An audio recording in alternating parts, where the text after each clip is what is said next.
বন্ধুরা আমার, আমি এখন কক্সবাজারের বড় বাজার কাঁচা বাজারে আসছি। এখানে কাঁচা বাজারে অনেক রকমের বিভিন্ন আইটেমের কাঁচা বাজার পাওয়া যায়। এখানে পাকা সবজি এবং পাকা পিপি, পাকা ফল সবকিছু, আলু বেগুন সবকিছু হাতের নাগালের বাজার। খুব সুন্দর একটি বাজার, দেখার মতো একটি বাজার। আমার মনে হইতাছে যে জেলা সদরে যে এত সুন্দর বাজার থাকে এটা আমি কখনোই ভাবিনি। আমরা জানি যে বাংলাদেশের মধ্যে ৬৪টা জেলা আছে। ৬৪টা জেলার ভিতরে দেখতে পারি যে শুধু ঢাকা জেলাটাই মনে হয় উন্নত না।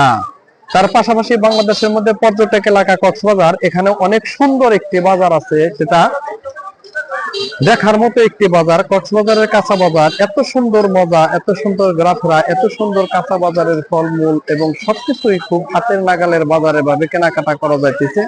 আমি টাঙ্গাইল থেকে এসে কিছু কাঁচা বাজার ক্রয় করেছি এবং কিছু শুটকি মাছ ক্রয় করেছি। অনেক সুন্দরভাবে মনোরম পরিবেশে আমি সুন্দরভাবে কেনাকাটা করতে পারছি। সেজন্য আমি কক্সবাজারবাসীকে অনেক ধন্যবাদ জানাই এবং কক্সবাজারের কাঁচা বাজারের যত ব্যবসায়ী আছে সকলকে ধন্যবাদ জানাই। এবং আমি কিছু শুটকি মাছ কিনছি, শুটকি মাছের দোকানদারের পাশাপাশি আমি অনেক তাহাকেও ধন্যবাদ জানাই। এখানে অনেক শুটকি মাছের দোকান আছে, সবাইকে ধন্যবাদ জানিয়ে আমার বাজার শেষ করছি।